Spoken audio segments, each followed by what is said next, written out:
بسم اللہ الرحمن الرحیم حامد و مصلیہ اما بعد۔ ریاض احمد شاہ صاحب ہندوارہ ضلع کپوارہ سے سوال کر رہے ہیں کہ کیا نسبندی کرانے والے کی یعنی وہ شخص جس نے علاج کے ذریعے سے اپنے بچوں کے پیدا ہونا اپنی بیوی سے بند کرا دیا ہو،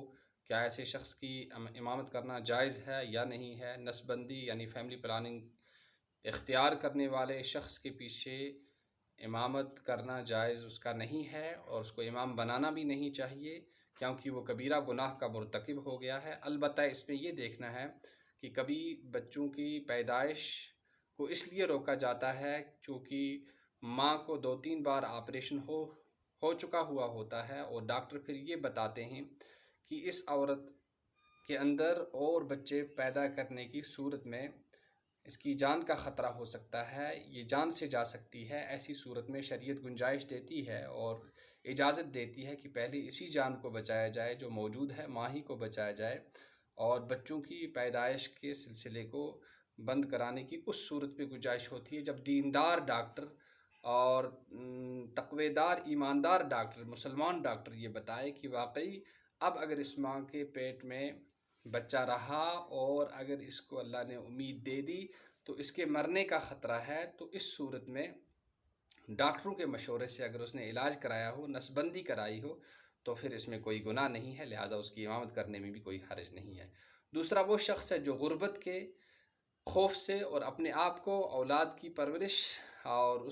ان کی دیکھ بھال سے کے بوجھ سے بچانے کے لیے ایسا کرتا ہے، تو یہ کبیرہ گناہ ہے، اور ایسے شخص کو بالکل نہ امام رکھنا چاہیے نہ اس کو امامت کرنا چاہیے۔ ہاں، اگر وہ توبہ کر لیتا ہے اور دل سے نادم ہو جاتا ہے اور اس کے حالات سے بھی یہ بات محسوس ہوتی ہے کہ واقعی یہ توبہ کر چکا ہے، تو ایسے شخص کو امام بنانا اور اس کے پیچھے اقتداء کرنے میں کوئی حرج نہیں ہے، نماز اس کے پیچھے بالکل جائز ہے جبکہ وہ توبہ کر لے۔ تو گویا کہ ڈاکٹروں کے مشورے سے جس نے کرایا ہو اس کو کوئی گناہ نہیں ہے، جس نے اولاد کی پرورش اور ان کی دیکھ بھال کے بوجھ کے ڈر سے اور غربت کے ڈر سے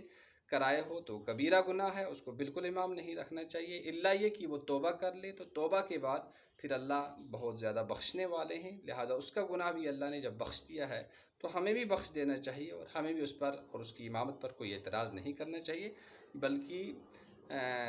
دل کی خوشی کے ساتھ اور تہ دل کے ساتھ اس کی امامت کا استقبال کریں، ویلکم کریں، اور اس کے پیچھے بڑی خوشی سے نماز پڑھیں، اس میں کوئی حرج نہیں رہتا ہے۔ اللہ تعالیٰ ہمیں صحیح شریعت کو سمجھنے کی، اس پر عمل کرنے کی، اور شریعت کے مزاج کو بھانپ کر اپنا مزاج اس شریعت کے مزاج کے مطابق ڈھالنے کی توفیق نصیب فرمائے۔ السلام علیکم ورحمۃ اللہ وبرکاتہ۔